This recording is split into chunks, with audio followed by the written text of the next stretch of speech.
Hello, everyone, and thank you for joining me today. This is Marilyn Gale. Listen, guys, I'm just going to go right into this article regarding this teen. Listen to this. A teen who was once homeless has reached his ultimate goal of getting accepted into college. Not once, but 17 times. Now, Dylan, I think his name is Shidek, 17, is sharing his story in hopes to inspire others. What you're going through now does not define you, Shidek, an honor student from New Jersey, told Good Morning America. The work that you do now will help you foresee the future, and you'll be able to live out your dreams. That's what my mom always told me when we were living in shelter. She'd say, just keep pushing. Shidek, a senior of Henry Snyder High School, was 7 years old when he moved from Trinidad to the United States. He became a citizen a few years later, he said.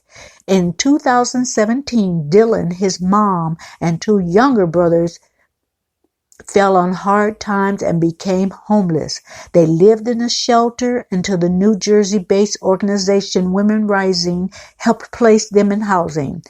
Shidek said his living situation often got in the way of his schoolwork and his grades dropped, but he was determined to be the first of his family to go to college. He brought his average up by enrolling in AP courses, got straight A's this year, and excelled in extracurricular activities. Shidek also holds down an internship where he works part-time assisting a real estate agent, he said. I also opened up to my school because no one knew what I was going through, Shidek explained. It became easier for me to handle. Shidek is student body president, vice president of the National Honor Society, a Jersey City Youth Ambassador for Social Services, a citywide student council member, and a student ambassador for his school where he helps freshmen in their transitions. When it came time to apply for colleges, the acceptance letters filled Shidek's mailbox. He was accepted to 17 schools in total, including I don't know how to pronounce this, Quinnipiac University, the University of New England, Roland University, Caldwell University, the University of New Haven, and Siena College. The lead here is Dylan's awesomeness, said Ann Miller Christensen, the director of Village of Families at Women's Rising Permanent Supportive Housing Program. We supply the one vital ingredient that makes it a little easier and more possible. But Dylan probably would have crawled across the finish line and still got it done. He is so deserving of this success.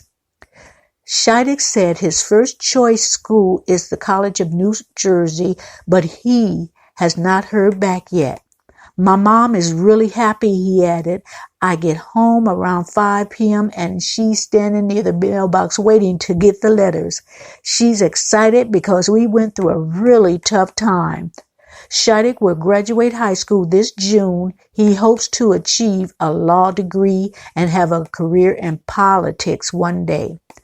Now, I wanted to make sure there's more to the article, and I will leave that link in the description area, but I just wanted to bring this to you in light of what's going on. So I hope Lori-Loughlin and Felicity Huffman and the many others who tried to use bribes and fraud in order to get their children in and give them an unfair advantage of entering the colleges. I hope they're listening to this, because what was needed from those privileged people and producing another generation of privileged people, what you needed was to just buckle down and work.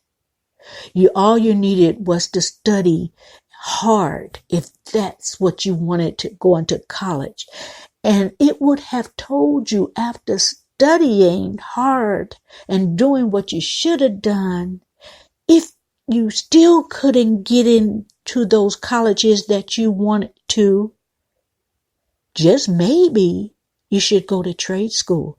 Maybe you should think about plan B, because sometimes plan A, no matter how you work, sometimes plan A does not materialize.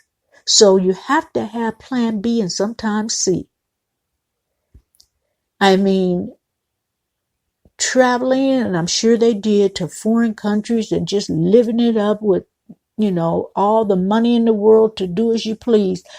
You should have used that towards that goal or that desire to enter into the college.